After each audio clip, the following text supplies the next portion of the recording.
Tony, how are you, sir? Good morning. Good morning. Nice to meet you. Yes, and you too. Um, Friends at home, absolutely delighted to have Tony on the show. Um, it was a friend of mine called Aaron that approached me and said, would I get Tony on? Because Aaron's been doing an awful lot of work for I'm going to say alleged injustice to Clive Freeman because I'm supposed to remain impartial. Not that I wouldn't take his side if I knew more about the case, which I hope Tony's going to enlighten me to. But I have done enough reading on it to know um, there's significant reasons why Clive, who's been in prison for a number of years for a crime that he didn't commit, why everyone's on his side. But Tony, before we come on to Clive Freeman, you've had a fascinating history. We share an armed forces connection. You've served in the police. You've been in disaster and emergency management. I'm going to massacre it if I just try and come up with what's been written on the internet. Do you want to just tell us a little bit about yourself? Yeah. I'll do a quick whip through. I was born in London, moved to South Wales to Cardiff when I was about 6 or 7 with my parents. Had to leave school after my O levels because my father's business was sort of plummeting, and I trained as a trainee draftsman for about a year, and in Cardiff. And I was looking out, and I thought I can't be just stuck inside all the time. Anyway, I applied to join the Air Force, and I went through. I wanted to go flying. That was my original intention. I think it was about 17. Went up to the Aircrew Selection Centre, and they said, "Come back in a year's time." Anyway, I joined as an airman, and I became a statistician for the Air Force. So I was based up at RAF Leeming for 3 years. And during that time, I decided I fancied joining the police because my grandfather had been in all his service after World War I. And I joined the British Transport Police at Hull, and then I did 32 years. But half of those was in the rank of superintendent. And from prosecuting before the Crown Prosecution Service came in charge of Royal Train Security, doing state visits, climbing under tube trains when people have jumped under, and the electrics, done all sorts of stuff. IRA terrorism and disaster management. This was my specialism, was dealing with train crashes. So Clapham, I was the officer in charge at the scene there, and then I picked about 11 or 12 of all the major fatal train crashes in the service. I left early in 2002. I'll say early. I did 32 years, joined what was then the Office of the Deputy Prime Minister, where I worked for John Prescott, in charge of emergencies in southwest England. So my job was to coordinate across the emergency services and the military for wide area, sort of cross-border emergencies. Did that for a couple of years, and then I was asked if I wanted to join the British Red Cross. So I went back up to London, and I was head of UK emergencies for 3 years. And I got involved in the sort of post issues around the Indian Ocean tsunami, earthquakes in Pakistan, the London bombings, UK floodings. And after 3 years, my children were growing, were starting to grow up, and I decided to come back to Western-super-Mare. And then I got asked if I want to go abroad. So I went to work on a military project in the Middle East I was there for about 6 years, came back in 2014. And I work for myself dealing with disaster management work. I'm working on a project in the Middle East at the moment too. And importantly, this is how I come to meet Clive. Because of a military background, I am an unpaid member of the Veterans Advisory and Pensions Committee, which is a non-governmental body. So it's a ministerial appointment by the Minister for Veterans, and I'm in my fifth year. And as part of that, we represent veterans' interests in terms of pensions, but I do a lot of advocacy, and we have a national subgroup looking at the experience of veterans in the criminal justice system, which is going through the police custody arrangements and prison. And I was particularly interested because my knowledge of prisons was very limited. My job in the police was putting the bad guys and gals in there, but not going in there apart from dealing with investigations against police complaints. And I went to Ley Hill to meet the veterans, which is probably Ley Hill is in Gloucestershire, where Clive Freeman is, and I got introduced to him there. and I was asked if I could help him, and I said I'd have a look at his case, and then it started to become clear to me that this was, as far as I was concerned, and I'm concerned now, a hugely unsafe conviction. And the more and more I looked into it, I realised that he'd been stitched up by the state for the last 30 odd years, and that's where we are at the moment. Fascinating. Tony, before we come on and talk about Clive, uh, yes, veterans do make up a significant percentage of the prison population, and the mental health statistics and the substance misuse statistics, and sadly the suicide statistics. I chat a lot about this, having sort of there by the grace of God go I. I certainly know what it's like to lose my mental health after leaving the forces. Do you have anything to contribute there? I talk a lot about in America they call it the thing about the thing, and it's really not discussed in the UK. Surprise, surprise. And that is the childhood trauma that a significant percentage of people who join the military have been through. And of course, while you serve, there's no measures in place to help you resolve that. You're just kind of on the ride, as it were. And when you come into Civvy Street and you suddenly start getting pressures put upon you, like pay these bills, and conform to this, and say yes sir to your employer who might be an idiot. A lot of veterans, I think, struggle with that, and then they go start self-medicating, which was a huge thing when the drink was quite big when I served. Before long, they're spiraling, and so they drink more and or other substances, and sadly, some don't make it out of that spiral.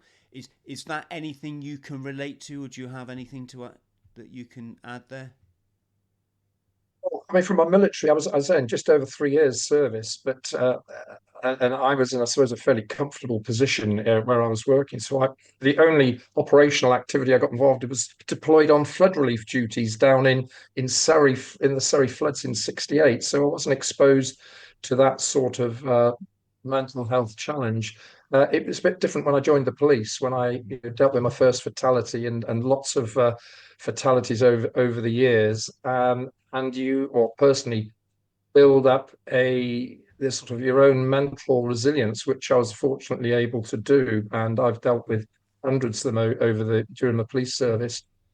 It was something even then that wasn't spoken about. You deal with the most traumatic incident, and then you'd have your little team talk afterwards. But there was no support function. There was no welfare facilities. You just didn't admit that you were having a bad time.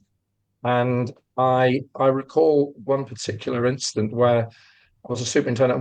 We had a murder at a railway station, and one of my PCs was sent to the mortuary with the victim, with the body, and he was told to stay with the body until he was relieved, and he was forgotten about. I didn't really find this out till afterwards, and he was there for about 12 hours until somebody said, "Oh, where's this? The officer, he's still there."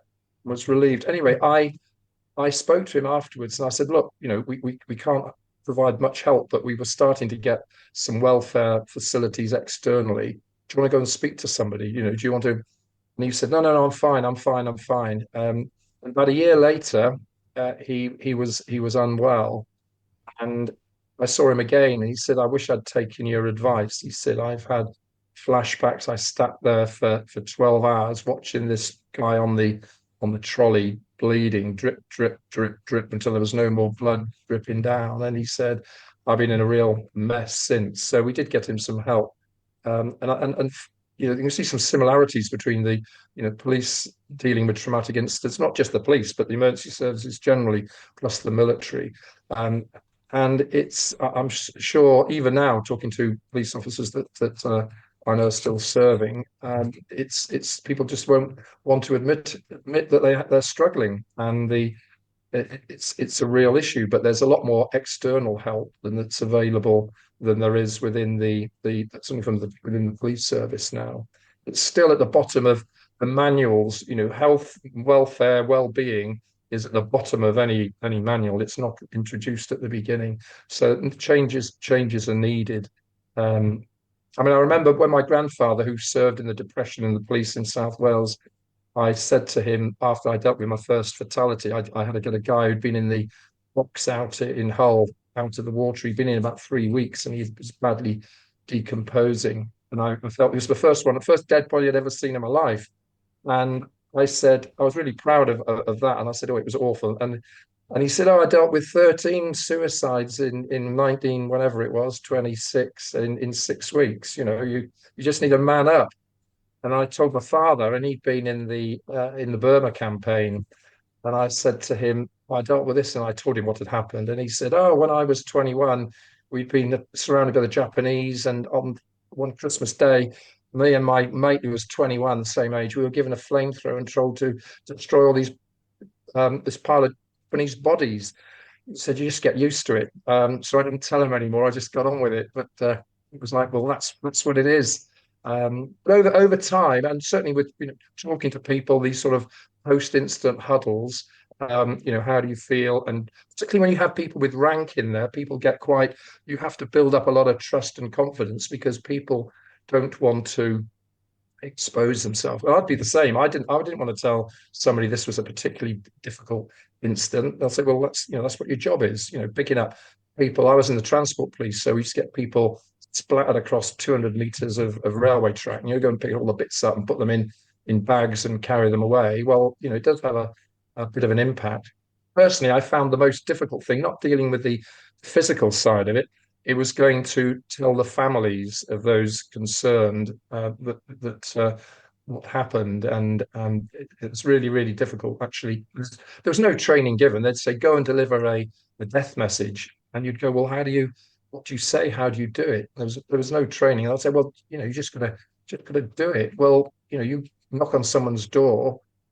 You're either there normally because if you're going to tell somebody they've been one of the members of the family's been arrested or something bad, or somebody's died, and I found that really, really difficult. And a lot of colleagues were the same. We could deal with the physical side of things, but it's the emotional attachment when you're telling somebody, your son who's been killed in an accident or your husband or whatever.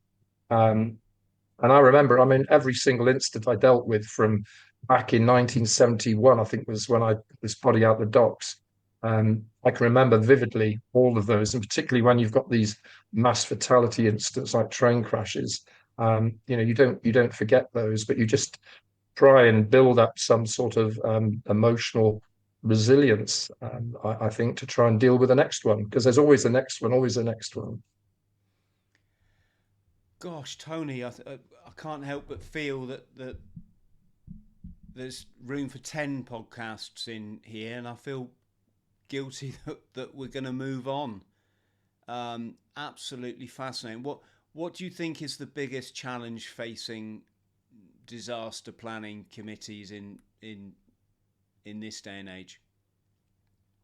Well, sadly, a lot of the lessons that we talk about, lessons learned, and you see the politicians standing up, and putting aside any political issues, they'll stand up and say, we're going to have an inquiry, make sure this never happens again. Well, they do happen again. I think Tony Blair was good when he was saying, you can reduce the risk, you can reduce the potential of it happening again, but you're never going to stop it. It's like, we never, this is never going to happen again, but it does happen again. And governments and organizations and organizations are made up of people. The lessons are rarely passed on. I can go through the number of incidents I've been involved in over the years, and what to do. I'm not in it now. I advise on certain things, but it's almost like when you finish, either in the military or in the police or the military services generally, all your knowledge and experience has gone down the pan. It's like, well, actually, I can help you. And I've, a couple of times, particularly with some international incidents, I've said, look, I've dealt with one of these. I can give you some advice. Back in the early 90s, the police set up, it was called the Police Major Disaster Advisory Team. And the idea was that fortunately, these train crashes, plane crashes, explosions, very infrequent in the UK, fortunately. And when they occur, they're normally in a different part of the country. We'll have a team of people leading it. So we thought, well, we've got some skills. There was a guy on this team that was been involved in the response to the Manchester airport, somebody for train crashes and various incidents. So we had this small cadre of police officers. So when the next thing occurred, you could speak to the officer in charge of running it and saying, look, we can give you some advice, sort of like on your shoulder, your incident, to tell you some of the things you need to consider, because you're going to an incident and you've got your manual and there's a whole list of things, like the incident officer has got like 100 things on the list to think about. Well, you don't think in that way. They're all happening at different times, as within the military. So you've really got to, you're starting off learning from starting from scratch, really. And this worked for about 10 years. And then I left, and then shortly afterwards, the police just stopped it, because we were looking to try and build up a combined emergency services one. So fire, police, ambulance, and form up this sort of disaster squad that we could advise the host uh, area on how the lessons that we've learned. So real practical stuff. Don't do this. You need to think about this. Have you thought about that? Your decision. You're almost like a tactical advisor, and that disappeared completely. So my fear now is that the next time we get a big incident, whether it's something like a London bombings, a plane or train crash, it can start all over again, because the politicians, senior officials just don't listen, and it's not the top priority. We don't. I mean, fortunately, we haven't had a major incident for a long time with multiple fatalities. So it'll be completely starting all over again. So we really need to have a look at that and try and see how we can create more resilience in our capability. And it'll be Prime Minister or somebody else will stand up saying we're going to have an inquiry, we're going to learn lessons, and we're going to make sure this never thing happens again. And I'll say, no, you will, because it doesn't work that way. But there's people out there that are still breathing that can actually help give you some advice on that. I had this during COVID with on planning, and I was chair of a professional body at the time, and I was trying to say to the government, look, you need to think about this.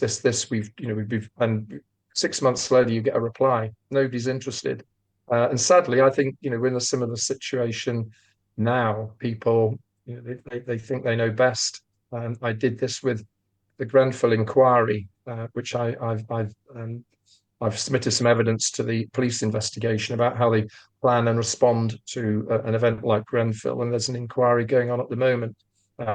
So hopefully, what I've said will be taken into account. But often things are just forgotten about. We know best. This was you're from the era now. Do you know about it? Which is rather sad.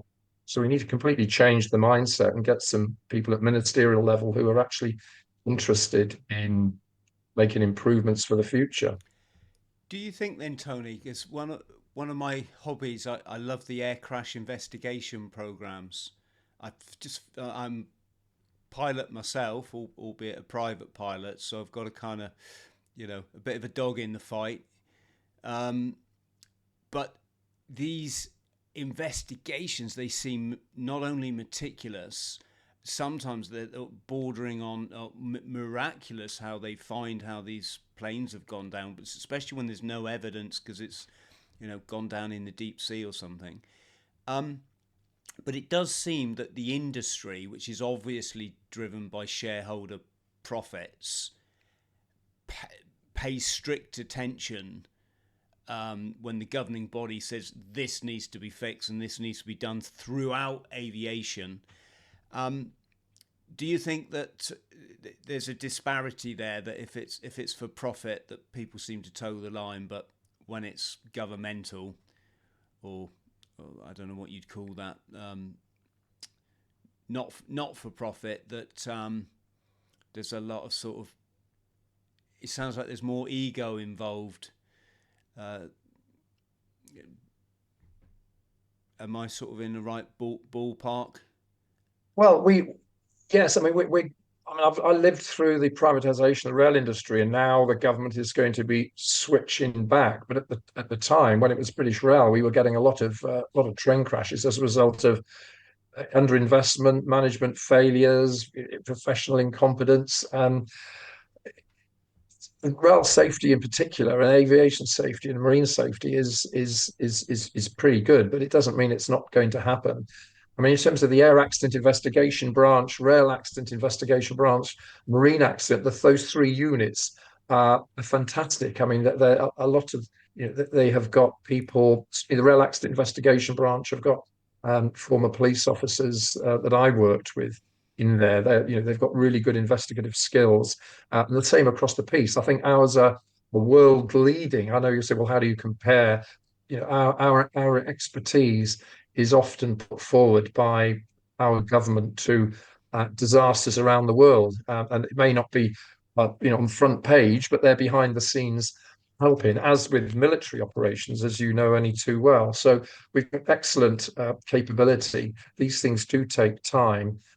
I mean, I went after the Lockerbie in '88. A year or so later, I went down to, I think it was Farnborough, and they'd reconstructed all the pieces that had been recovered from the Lockerbie disaster, and also Kegworth, because in 1989, in January, there was a plane crash at Kegworth in the Midlands, and they would reconstructed that, putting it together to try and understand how it happened and what the cause was, and importantly, how do you technically or policy wise or learning stop it happening again if it's human error. I mean, I remember after several of the train crashes, sometime down the line, we'd be investigating and taking that forward.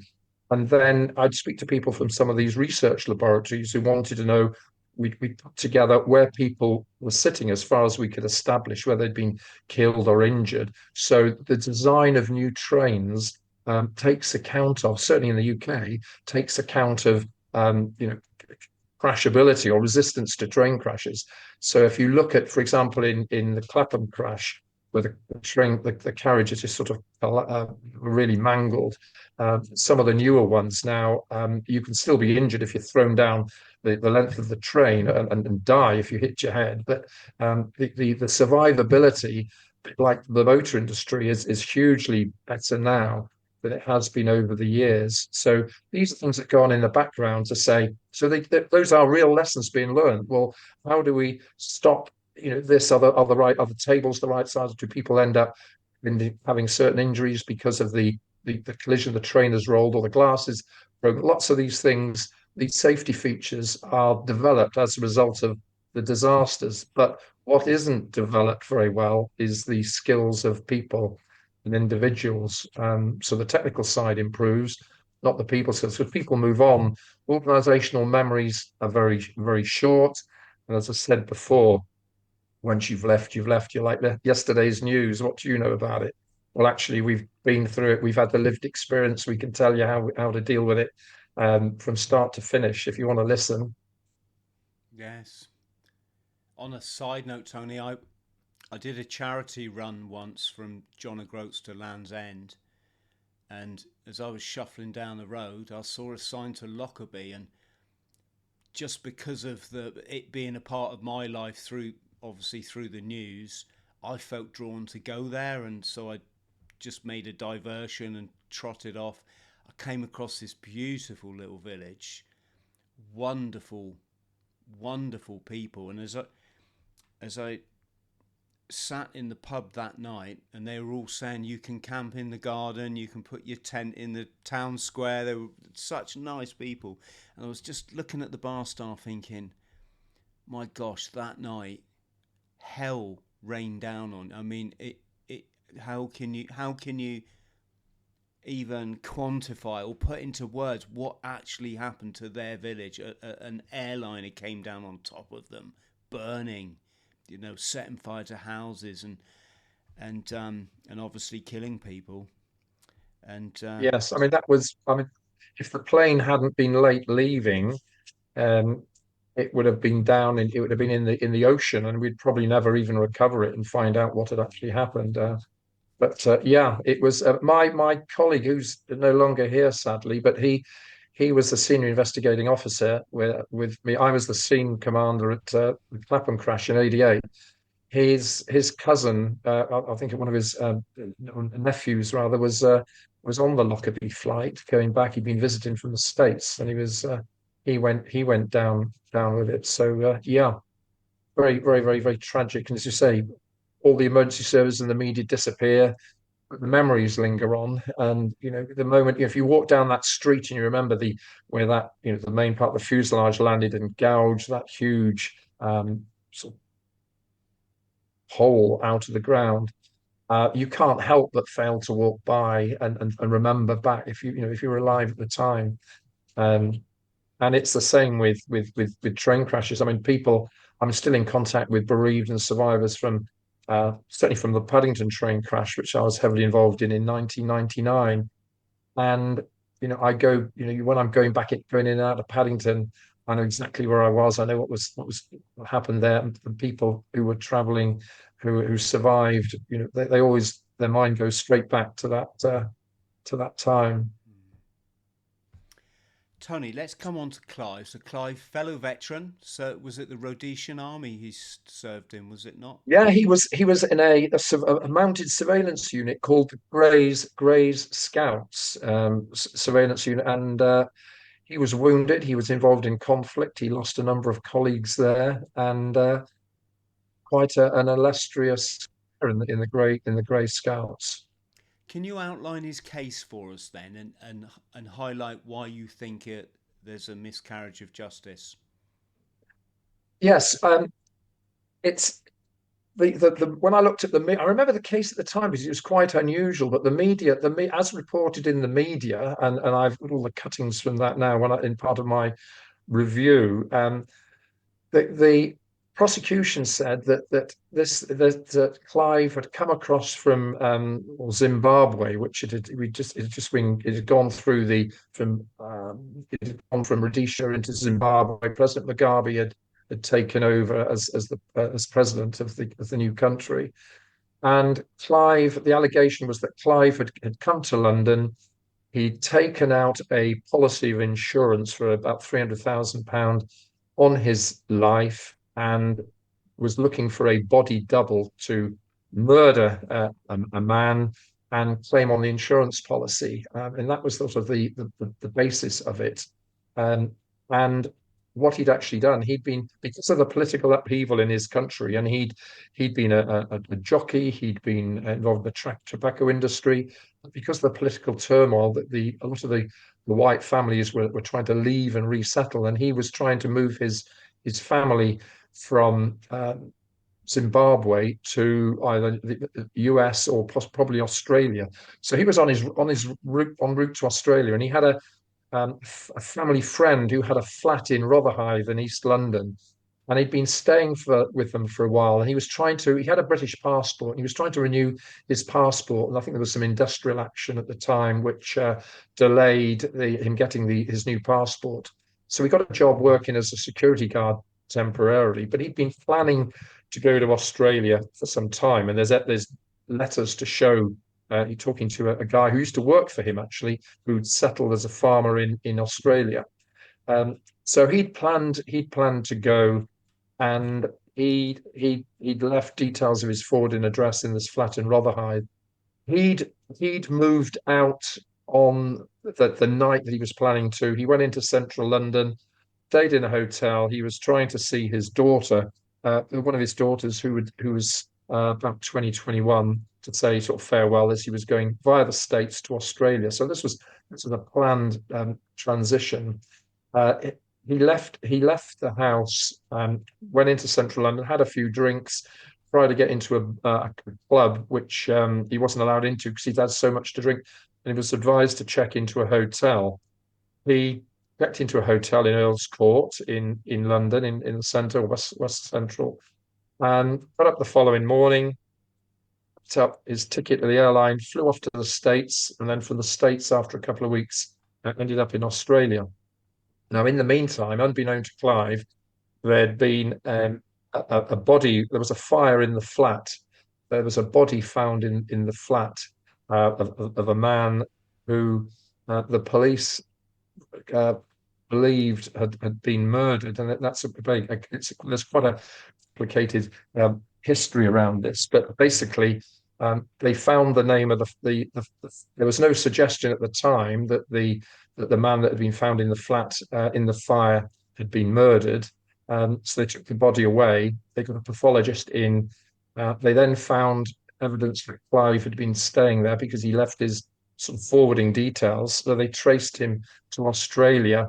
In the meantime, they found evidence that there'd been an insurance policy taken out, and they started having this idea that this was a ploy for him to kill this guy, burn the body, so that it'd be taken as his body double. So that was the basis of it. So it was an attempt for an insurance fraud, kill the man, set fire to the body would be destroyed, and that's how it was reported. He was brought back from Australia. He came back voluntarily. He said, "I'd left the flat. I don't know anything about the person that was in there." He was advised to say no comment. He was brought back to the UK. He made no further comment about the case. So the police built this so-called file of evidence against him. And in '89, he appeared at the Old Bailey, and he was convicted of the murder and arson, setting fire to the body or to the flat. So that was the basis of it. Now, when I started unpicking this, it became clear that the man that had died had the cause of death was given of suffocation, and the police and the pathologist came up with this idea that the man had been suffocated by a technique called Burke-in, after the case of Burke and Hare. I think it was in 1828, where they were body snatchers, but they were killing people. I think there were about 15 or 16 people up in Edinburgh. They were killing people without leaving any marks on the body from a form of suffocation, and then selling the body for medical research. So that's where this case of Birkin came from. And they suggested that because Clive had been in the military, well, they did more than suggested that he was a trained killer, and he knew this Birkin technique where he could kill somebody silently by basically sitting on the body and stopping the person breathing. And that's what they said. Now, around the case, there was a lot of failure to disclose evidence. There were 4 post-mortem examinations conducted by a very junior pathologist for the Crown. And on the 3rd post-mortem, the first post-mortem, he thought the person that had died, and sadly a man did die, but died from alcohol misuse and prescription drugs. So from not necessarily natural causes, but by misadventure. But there was no evidence of any foul play. So the police by this time had got this idea that this guy, Clive, was trying to perpetrate this insurance fraud so he could claim on this £300,000 that he'd taken out. Now, there was never ever a claim made, but that was their thinking. So they were trying to put together the evidence to support this motive of this insurance claim. Now, Clive had an alibi. He stayed in the hotel in Earl's Court, and the receptionist said it's 10:30 the night before the alleged murder, which took place round about 1:30 in the morning, at which time Clive was in the hotel sleeping off his alcohol excesses on his own admission. And the receptionist in the hotel been there all night. She was in a small reception, and you could only get in and out through the front door. And she said, "I was there all night. This man came in. He had so much to drink, he couldn't speak clearly, and he couldn't write his name in the register. So she said, I wrote his name in the register for him, and I didn't see him come out in the morning. In the morning, Clive said, I got up, I'd slept off my hangover, had breakfast, left, went and picked up my flight ticket, and disappeared." Now, the alibi, he said, "Well, I've got an alibi. I wasn't there. I didn't do it. I wasn't there." And the hotel receptionist said, exactly that. She didn't see him leave. Now, there was no forensic, as I found out since, no forensics done at the hotel. So there was only CCTV. It wasn't taken. By the time the police traced it back to there, back in the day, CCTV tapes on VHS, and they were normally recycled after 30 days anyway. So there's nothing there. There was no forensic. There was no examination of any fire escapes, which wouldn't have led out anyway. But if he got out, he'd have to come back in because he was definitely there in the morning because they know he checked out. So that the alibi wasn't properly investigated. It wasn't investigated at all. Now, if you go back to the scene of the alleged crime, Clive had left forwarding address details. He'd left a copy of his will in there. So this was no sort of superb Scotland Yard detective success. All the evidence was there. Clive, the fire was not a major fire; it was a smouldering, and the person that died was quite a prolific cigarette smoker. We know that. He also had a medical history. He'd had an operation on his finger as a result of some accident years ago, so his finger was missing. He was 5'6", Clive's 6 foot, completely different build. If anybody was going to select a body double, then this was not the right person to choose anyway. Clive was experienced through his work in the tobacco industry in Rhodesia. He knew how to set fires, and he knew because that was all about.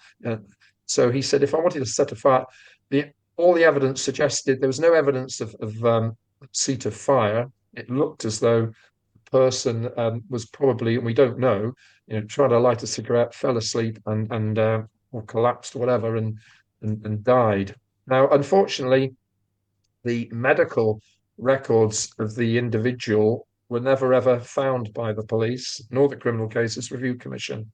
According to the police and the Crown, the Criminal Cases Review Commission, there were no medical records. Now, bearing in mind, this man had been in hospital having a finger amputated in Edinburgh.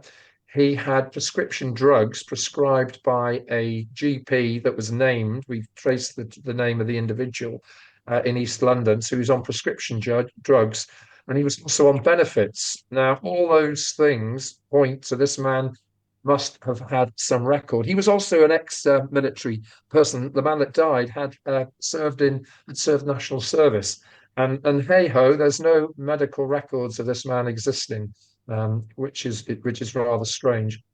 It is clear from the documents that I've seen that the police were under pressure to get a result and put the pathologist under some pressure to say, we need a positive from this, and there's documents to show that they were trying to find a reason as to why this guy, in line with their motive, and they were putting the pathologist under some pressure to get a result.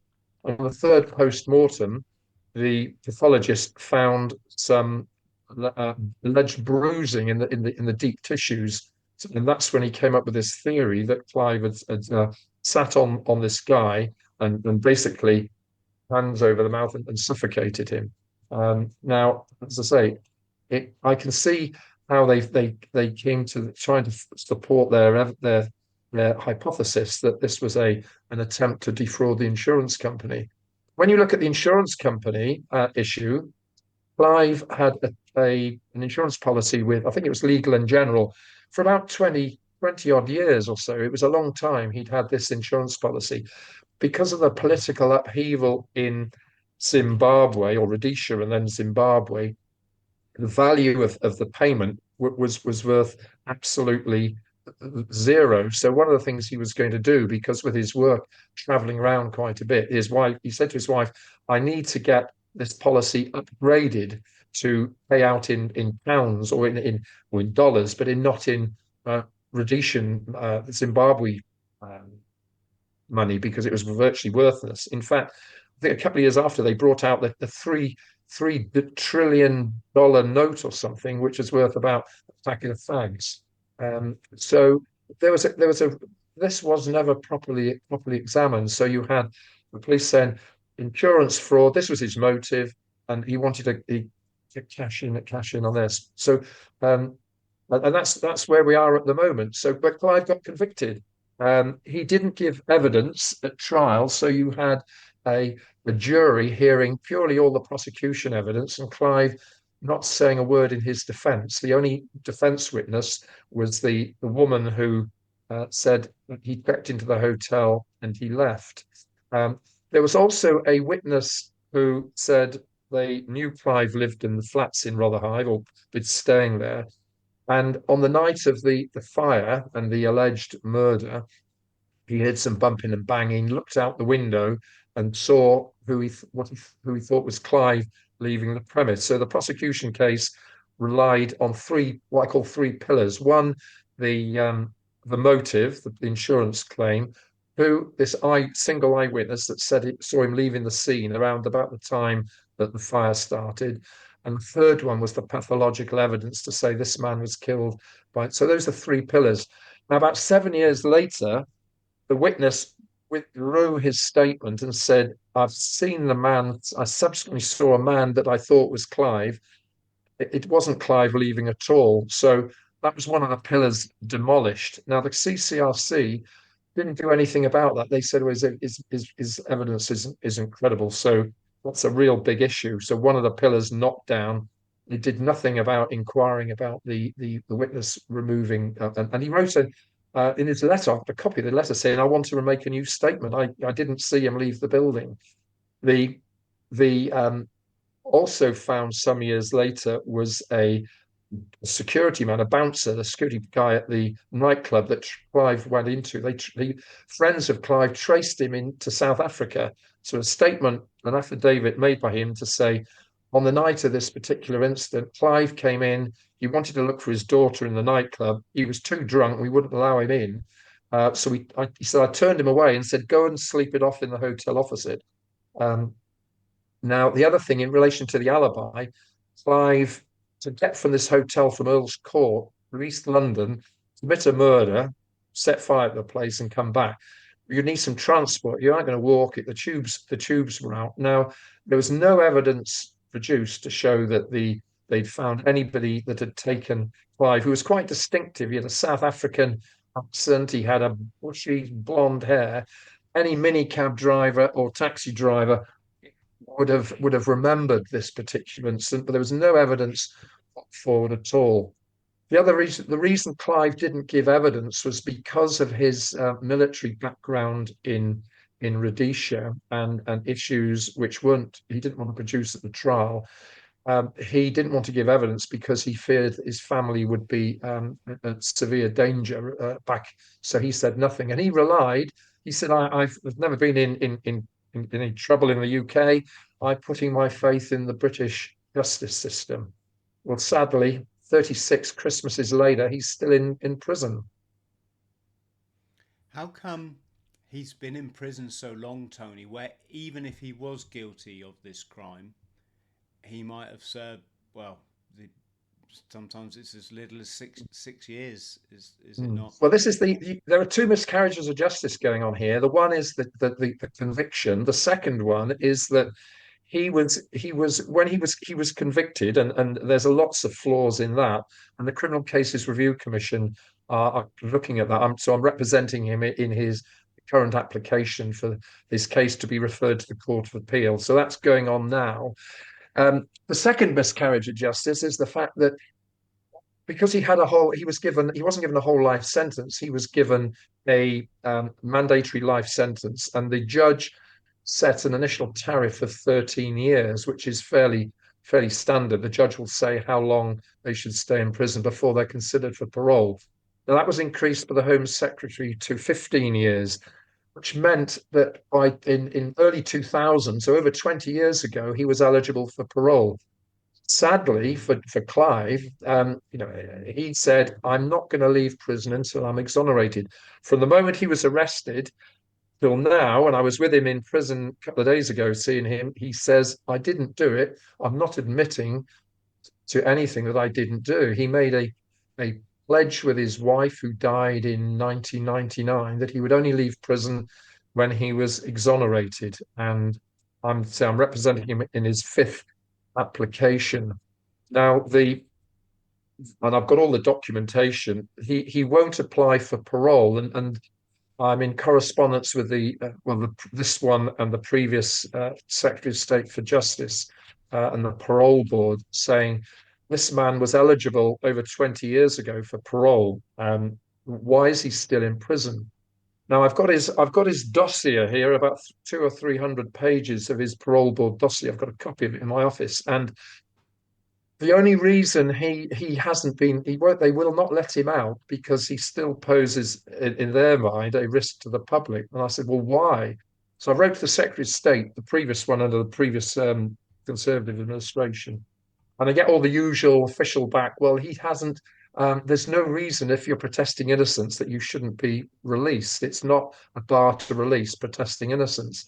When I dig down deeper and look at and get hold of the file, the parole board assessor, which is a paper assessment for one individual in 2023, and that's the most recent one. They've gone back and almost cut and paste all the stuff that had gone over the years because he will not go through the sort of rehabilitation program, which means admitting going on an anger management course, admitting what you've done, acknowledging that you're a better person. He doesn't pass what they call the public release test. And the public release test which is, we can understand, if you think the man still poses a risk, whatever the offence is, particularly with a homicide and serious offences, if you still pose a risk to the public, you're not going to be allowed out on licence or anything else. So they're hanging on to stuff that is just complete nonsense. And I'm in the process of, I'm protesting this. It's just complete. So he will not be released until he changed his stance. And his stance is, yes, I did it. I acknowledge it. Go on these internal prison courses, and he'd be out in 5 minutes. He will not do that. His resistance to that and his mental capacity to say no, when lots of people have changed their mind over the years and have been out, got parole, and Clive's saying, I didn't do it. I'm not admitting to it. And the Secretary of State for Justice said to me, the previous one, well, there's no reason protesting innocence is not a bar to being released. Now I can prove that's wrong because it is. So that's an ongoing thing. It is. People are being disingenuous, certainly at officials level, civil servant level, and the parole board dossier is really, really worrying. So you've got the criminal conviction miscarriage, and you've got the parole board issue as well about him still being in there. So here he is, 82 years of age, advanced prostate cancer, with mobility issues, and they still think he poses a risk to the public. It's ludicrous, absolutely ludicrous. How is Clive in himself? Well, no pressure, but he says, it's all down to me now to get him out. And I said, well, yeah, obviously he's got no voice in prison, and we're making progress. I've referred his the pathology evidence to the senior coroner in South London, who's just purely looking at the evidence. Because what happens in a criminal trial for homicide, the inquest will be opened, so the identity will be confirmed, the burial arrangements will be agreed, but the actual how the person came by their death legally is dealt with in the criminal court. So that's the inquest is normally opened, adjourned. You get your certificate so you can bury your loved one, and then the court hearing will determine. So you have prosecution and an outcome. Now, in this case and in other cases, if there's a question of doubt, you can go back to the coroner and ask for the case to be resumed, not reopened, because it's never been finished. And that's where we are at the moment. So the cause of death of the man that died is given as suffocation. In other words, a deliberate act. I want that over. From a two-strand approach, really. I'm looking at the CCRC and the because if I'm not going to say I think there's any risk at all. I mean, over the years, and I don't claim any credit for that, but most of the specialists, leading professionals in the world of forensic science have said this man did not die from suffocation. It all looks like it's a combination of medicinal drugs and alcohol. There's all the evidence to support that. So at the trial, and the Ives had a very poor defence. He had a last minute .com barrister to represent him, who and the defence team did a very poor job. So it's he's there's a the criminal justice system has many moving parts. So he got failed by the police with a poor investigation, who was had a view from their perspective. They'll say, well, we had a result, the man was convicted, so they'll think, well, that's job done. I think it's the Crown Prosecution Service in 1988-89 were very new, and the Crown Prosecution Service didn't come in until the legislation came in 85, and they were just getting started. So they were still very much under the sort of direction and control, if I can use it, that word, of the police who'd been dealing with it beforehand. And then you had the pathology. The standards for forensic pathology aren't as advanced as they are now, and science has moved on as well. And then you've got the parole board, which is sort of separate from the Civil Criminal Cases Review Commission, the CCRC. So my main criticism is directed at the CCRC, because they are the only institution that can legally refer the case back to the Court of Appeal on the grounds that it's unsafe. Clive's had 4 attempts in the past, total in 8 years. Each application, this is not unusual, takes about 2 years for the CCRC to look at it and review it. Now, bearing in mind, Clive's trial lasted 8 days, 40 hours, about 5 hours a day. Each one's taken some a bit longer than 2, some are slightly less. I submitted Clive's 5th application with, I think, a strong case on the 1st of August 2023. He was given priority status because of his health, and because of his age, and because of his length of service. And here we are, with still no outcome, and we're now 18 months in. So if you add, Clive's been in detention and prison, in his 37th year. With my application and the previous 4, he'll have been in for 10 years. The CCRC have been looking at his case. It's absolutely outrageous.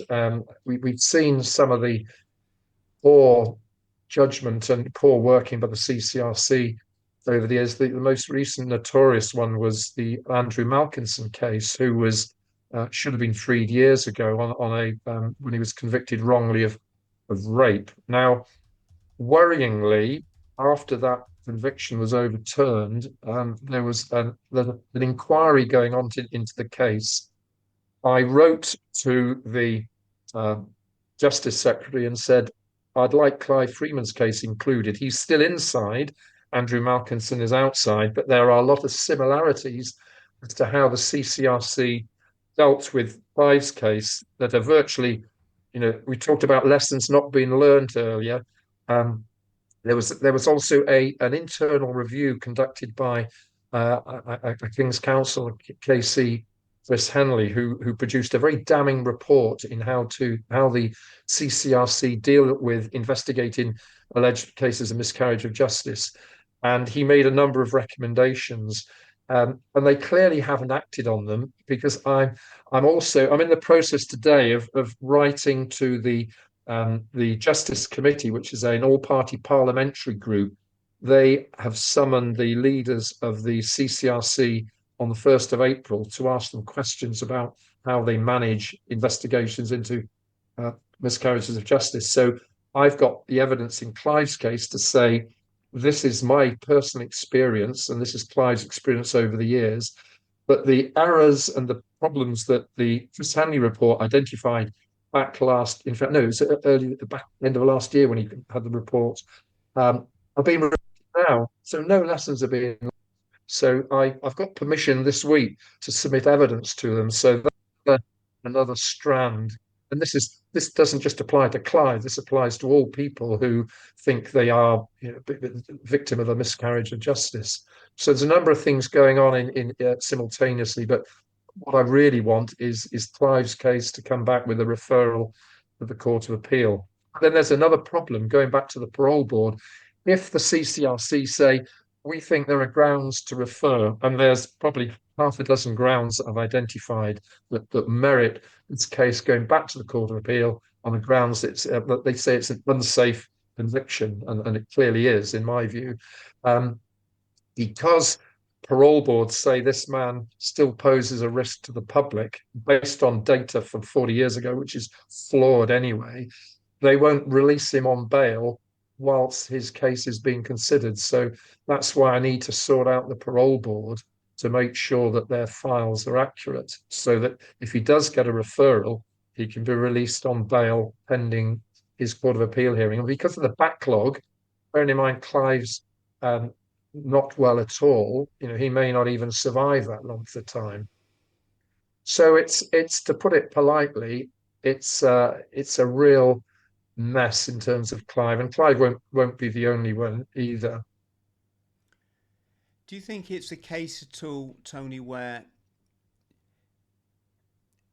if I'm just going to talk in unliteral terms, if Clive waltzes out of prison going, look, told you all, I was never going to say I'm guilty, do you think there's egos involved in this, career egos that are like, that would make us,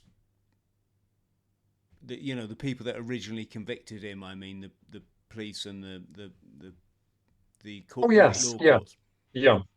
I mean, I would expect there to be an inquiry like the Andrew Malkinson case that's going on at the moment, and I think there's evidence of misconduct in public office, officials making the wrong decisions, and I think that they need to be investigated as well, as is happening with the post office inquiry at the moment. People are making decisions, wrong decisions, which they need to be held to account, and that's a follow up. I mean, but the first objective is to get Clive's case to the Court of Appeal, and I have no doubt whatsoever that they will see it's overwhelmingly clear that this case is the conviction was unsafe. So that's the first phase. But and getting Clive out. I mean, Clive's say he's 82. He's going to be 83 this year.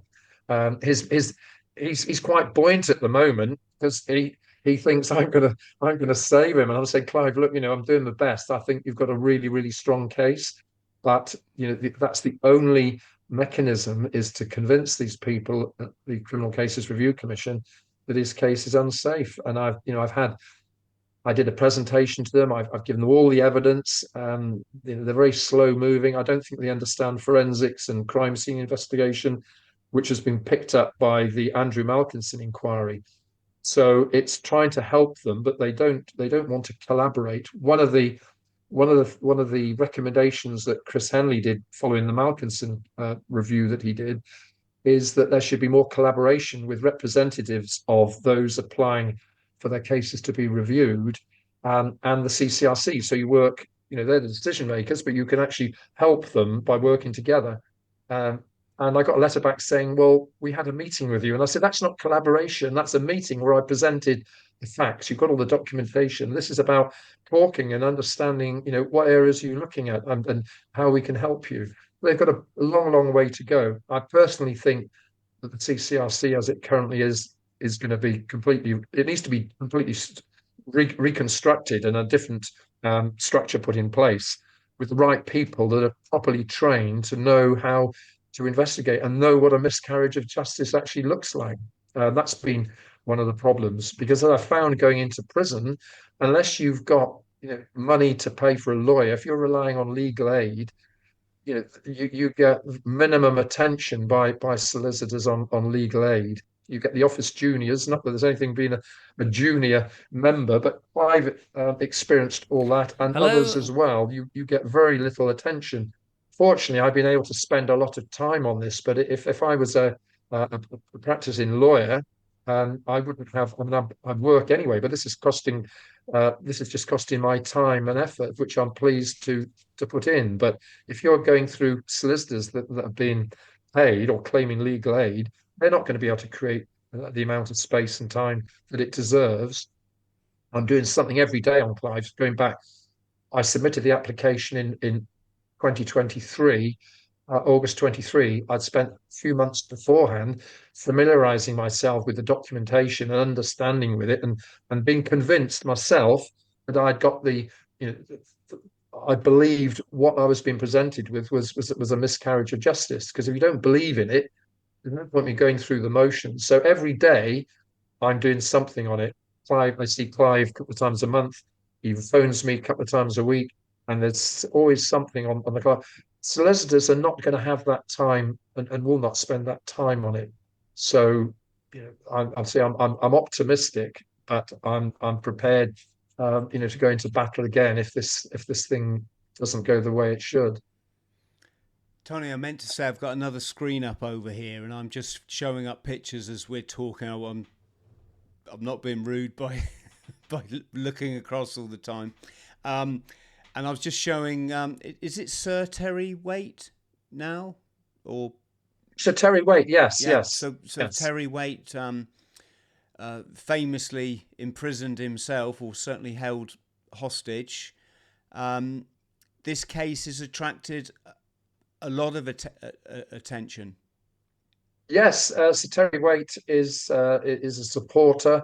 He's a great humanitarian. And similarly, Cardinal Nichols, the Archbishop of Westminster, he's another supporter. But of course, you can have as much support as you want. Everything lays with the Criminal Cases Review Commission. They're the only ones with the legal powers to submit the case to the criminal case to the Court of Appeal. So support is great. Excuse me, but you need that support. You need that referral. So, for people watching, Excuse me. it's okay. Take your time. Yeah, I've I'll probably a join you. dusty office with so many files I'm looking at. Excuse me. Yes, so it's a so that's where we are at the moment. Optimistic. All the evidence. As I say, I'm hoping the Justice Committee will, although they don't look at individual cases, there are some lessons there. I'm hoping some members of the Justice Committee will pick up on this particular case anyway, separately, because I need some parliamentary support. We need the discussions. The Daily Mail are doing a really good job on it, but it needs. I need to raise it up. I want them to be talking about it in Parliament, as they did with the Andrew Malkinson case. But of course, as I say, everything rests with the CCRC.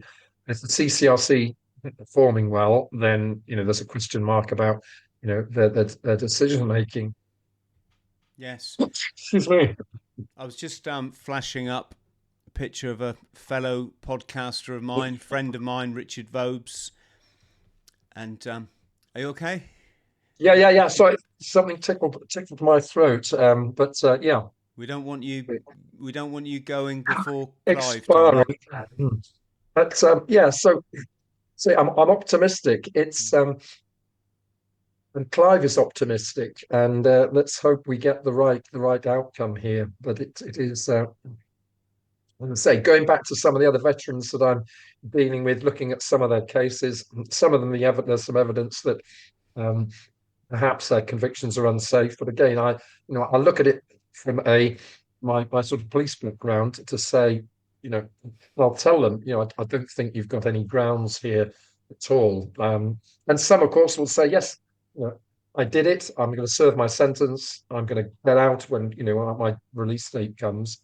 But there are some other issues. I think what I'd like to see in the Clive case, and this is beyond the world of veterans, is that when you have some of these really complex cases or lengthy cases where people have been protesting their innocence from day one, either within the CCRC or as a separate unit, they need to look at some of these and saying, well, why does this individual protest their innocence? These are, there's probably a handful, I would imagine, or maybe a few more cases that really need properly examining to say, why is this person still in prison. What, let's have a proper look at it with people that know what they're talking about, that understand forensic science, understand evidence collection, because the CCRC seem to treat everybody the same. And yet, in Clive's case and a few others, there's some really significant cases that need looking at. But you need experts. You need people that are prepared to invest time to look at it and push it through, rather than just being a sort of routine paper exercise. Yes, I was just remembering the Richard Vobe show now. In fact, he invited me on it um, to give my input as a former member of the elite forces and also as a substance misuse specialist. I do remember saying, the notion that in the forces you're taught this, what was it, Burking? Birkin, yes, It yes. that's the sort of thing the public would probably lap up, and yet is slightly farcical. And the other one, of course, is if you mix opiates or prescription meds with alcohol, it can have a very suppressing effect on the chest, and a lot of people just stop breathing. That's not a rare thing amongst problematic substance misusers. That's actually quite a common thing, and I suppose if you're smoking at the time, that could easily explain a small fire. Yes, exactly. And the fire examiners, the fire scene examiners at the time, both from the fire service and from the police scientific people, both couldn't find. There was no evidence of accelerants. It was, and they said it could have been caused by a lit cigarette or a naked flame. So it was open. I think the problem Clive had is because he didn't explain that there is a backstory to how he met the person that died in the flat, and it was, and I've not introduced that in because when you're reviewing a case, you can only go on new evidence, or a new argument, new legal argument. But Clive had been drinking. What actually had happened? Clive had been drinking at a pub at Victoria Station, um, and he met the man that died, and another man were in there drinking, and the man that died apparently had a lot to drink, fell off a stool and banged his head. Um, Clive and this other guy helped him out to get into a taxi because this guy lived in I think Brixton in South London.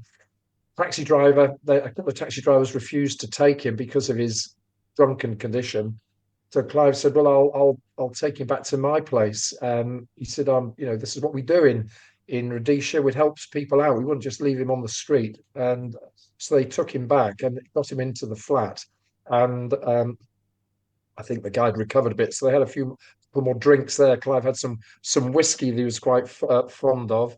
And Clive, he thinks the guy came back in because the front door was not particularly, and that's how he came back into the flat. But Clive didn't go into this detail because he said, "I have an alibi. I wasn't there. I'd left." So they had all the witnesses were for the prosecution, and the defense relied on the alibi. Once the alibi had been discounted, he was done for. Unfortunately, the trial judge, who's also quite a lot of the witnesses have died since then, the trial judge, who's deceased, said, well, when he was addressing the jury, he said, if you believe that the accused didn't leave the place, then you have to acquit him. But he could have got out. Well, there was no evidence to show how he'd got out, and it was like, so you had a motive that the prosecution had put forward. You had the cause of death, this Birkin theory, which is nonsense, and you've got it all, and Clive saying nothing at all, which was his right to say anything. It's for the prosecution to prove. But within just over about an hour, the jury came out and found him guilty. So I say now, looking back into it, it's abundantly clear that all these different organisations failed him, um, and documents were not disclosed to the defence prior to trial. For example, the fact that they were going to introduce this Birkin issue. I mean, subsequently, inquiries revealed that this technique was not a technique known to any special forces. It was just nonsense that had been dreamt up by the prosecution, but it wasn't answered from the CCRC. All the evidence that's been put in subsequently in the previous four uh, applications has just been dismissed. They've not looked at the big picture. When the evidence to show that this suffocation by Birkin isn't feasible. All the experts, leading experts in the field, including in the United States, have said this didn't happen, and the CCRC have just dismissed it and said no, no, no, no, no. It really is quite dreadful when you look at all the different people that have had their hands on it, and not realizing the big picture. It is quite shocking. But you say you have to rely on the CCRC, and if you've got poorly trained, poorly motivated people who don't understand the one end of a crime scene to another, that's when you get these aberrations. Tony, congratulate you on the work you're doing, and also thank you for highlighting this for our friends out there. How can they get involved? Obviously, folks, you can share this podcast. That would be a good start. How else can they help Clive's cause? Well, sadly, at the moment, the only route is for the CCRC. So, whatever pressure, whether it's from Sir Terry Waite or whoever people are, it's got to go to the CCRC, and they plod along as things stand at the moment. That's the way the law runs, sadly. So, I think it's about watching this space, and petitions. I mean, until you understand the detail, and I've touched on some of the key parts, but there's a lot more detail as well. And as you said earlier, you can't make a judgment whether he's innocent or not. The issue is the conviction unsafe, and it clearly is. And I think he's innocent. I don't think he did it at all. But I know obviously a lot more detail about it that takes a long time. There's a lot of other things behind this as well. That show this was a flawed investigation and a wrongful conviction. But it's about waiting to see, because writing, I suppose, getting as much publicity is helpful, but the CCRC hold all the cards at the moment, unfortunately. So watch this space. I think there will be more coming out on this in due course, and I'm waiting for an update on by the end of March. I am due another update, so in a couple of weeks' time, from the CCRC on where they are with their review. I'm hoping I'm going to get we've decided that we're going to review it. We're going to refer it to the Court of Appeal. That's my hope. But unfortunately, there's nothing anybody can do at this stage apart from showing an interest in it. Yes. And Tony, just to clarify, if you could do this briefly, because we're pushed for time now, unfortunately. So can you just clarify, because I know people at home are probably struggling to follow this, especially if they've not done any reading, the chain of events. So you explained how they met in the pub. This guy was the worst for wear. They went back. I think anyone that's been around alcohol knows the scenario where you meet a fellow drinker and you share you want to keep the party going, so to speak. We kind of get all that. What's the kind of chain of events then that meant that this guy was still found in Clive's house after he'd left to being in a hotel? For what reason, and how does that link to the timeline of events of him buying a ticket to Australia? Yeah. Okay. Clive took him back to his place basically to sleep it off, and then they had a couple more drinks. I think with this other guy that was there as well.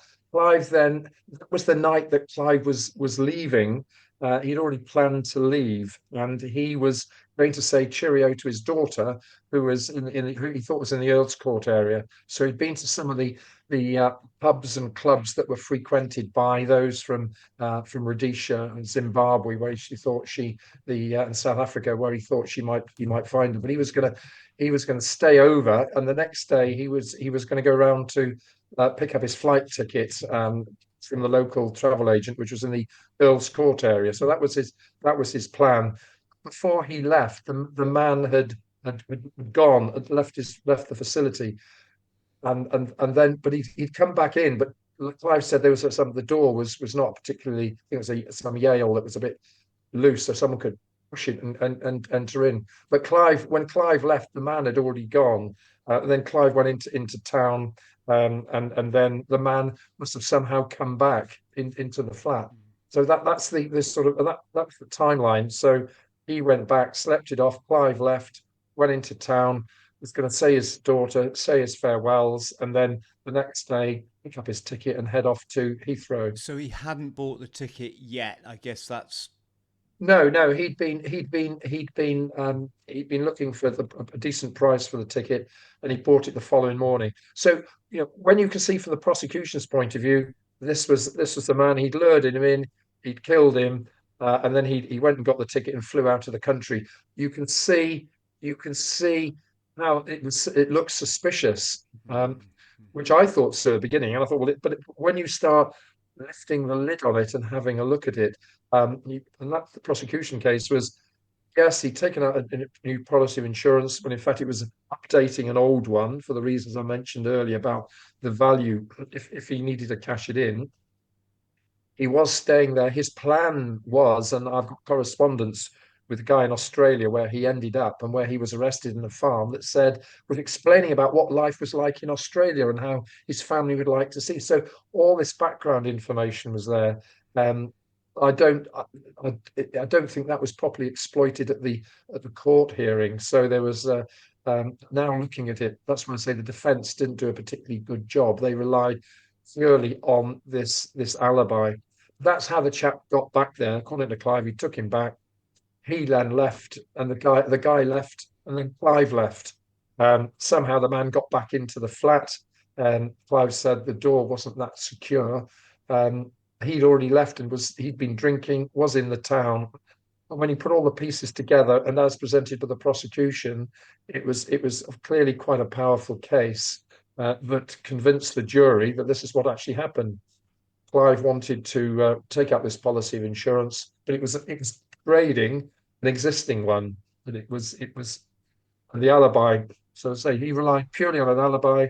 He'd opted not to give evidence, which was his right, and unfortunately for him, I think if he'd given evidence and explained what had happened, I think the jury might have had a better view on the circumstances. So you've got a man that won't say anything, albeit that's his entitlement, and the whole range of prosecution witnesses with no defence other than, well, he wasn't there, he didn't do it. And the outcome is he was there. But even so, he should have been out after about 15 years anyway. yes. And one thing that's undoubtable is that people that do take the time to read through these papers seem to come out the other end just seeing the discrepancies for what they are, that this, either this happened or it didn't, and when you've read it, it clearly couldn't have happened. But yes, Tony, thank you ever so much. Thank you again. Stay on the line so I can thank you properly when I've pushed the record button off. But yes, just your heart goes out to this man for whatever reason. There's certainly seems to be some humanity missing in not just in this country but in the approach to this case. And we should say thank you to Aaron and all the other people that have got Clive's back. Yes, there's a lot. He's got lots of support. So hopefully, I'll be able to come back on another occasion with some positive news. Yes, absolutely. That would certainly be a good result. Friends at home, I hope you found this as fascinating as I have. If you could like and subscribe and hit the notification bell, yada yada, you've heard it all before. Just to say, look after yourselves, Much love, and we'll see you next time.